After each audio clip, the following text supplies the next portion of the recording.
Hello, everyone. Santa or Jesus? That seems to be a conflict in many homes every year, as well as in the hearts of sincere Christians. Many young children will not have Santa come to their house this year. Yours might be one of those. Some of my own family members never have or have had Santa visit their homes. They're not weird. They simply and sincerely believe Santa replaces Jesus in the hearts of children if he visits each year. And since nothing or no one can biblically replace Jesus, Santa can't be part of their Christmas. Today, I'd like to confront this issue and investigate whether Santa really does take Jesus' place in the hearts of children. First, I think we should take a look at how Santa came to be and who he really is.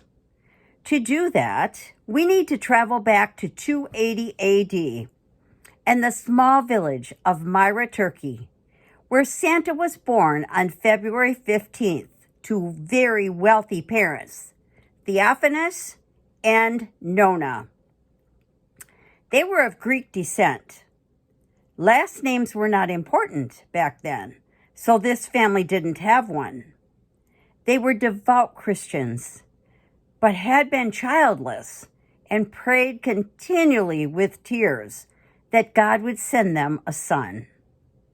When their son Nicholas was born, they dedicated him to God.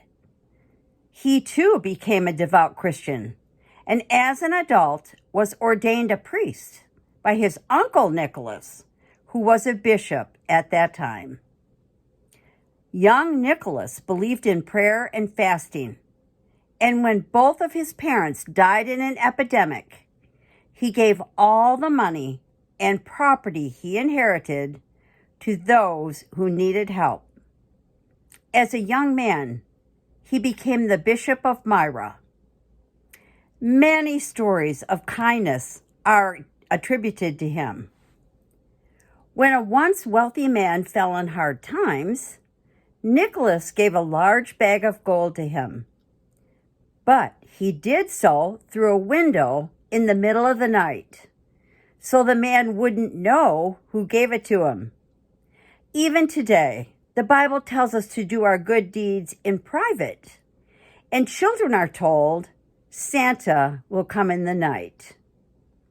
Stories are told that some of the gold landed in stockings hung by the fireplace to dry, which is why we hang stockings today. The man was so grateful for the gifts given anonymously that he stayed up nights to try to find out who was doing that. When another bag flew into his window, he ran after the man and learned it was Nicholas. It is said Nicholas had a pack on his shoulder, a twinkle in his eye, and his cheeks and nose were red from the cold. Does that sound like anyone we know? Many other stories of kindness and miracles are attributed to Nicholas. 3 seminary students traveled to Athens to study. On the way, they were robbed and murdered. Nicholas had a dream about the crime and prayed about it. The 3 were brought back to life. Another time, 3 small children wandered away and were lost. They were captured and killed by an evil man. Nicholas asked God to return them to life and to their families. His prayer was answered. That is how he became the patron saint of children. Stories are also told of Nicholas saving his people from famine and about many others of his good deeds and miracles.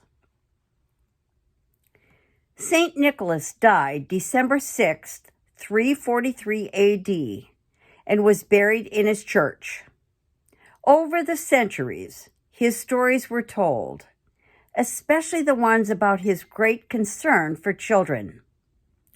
Early church settlers brought these stories to America, and children from other countries soon called him Sinterklaas because they couldn't pronounce St. Nicholas. Eventually, that mispronunciation became Santa Claus. In December of 1773, Dutch families gathered to honor the anniversary of the death of St. Nicholas, and it soon became known as St. Nicholas Day. In 1841, a Philadelphia store invited children to see a model of St. Nicholas. Soon, though, stores provided a live Sinterklaas for children to see.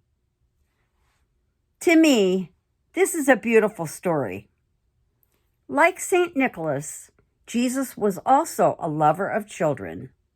He rebuked his disciples who tried to prevent children from getting to him. He healed Jairus' daughter, and he used the lunch of a boy to feed 5,000 people. My husband and I both come from parents who shared St. Nicholas with us, or Santa Claus, as we were taught. But never once did we believe Santa was more important than Jesus. My husband and I shared Santa with our own children, but never missed church on Christmas and baked a birthday cake for Jesus every year.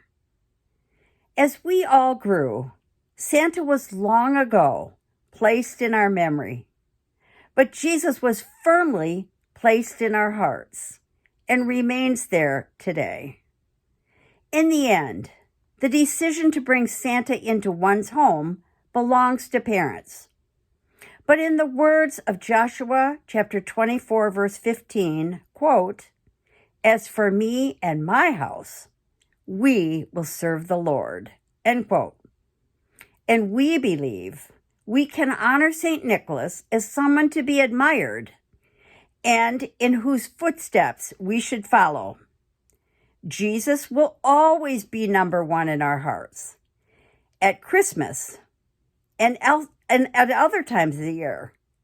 But there is also room in our home for St. Nicholas and his example of giving gifts simply out of love. Thanks for listening.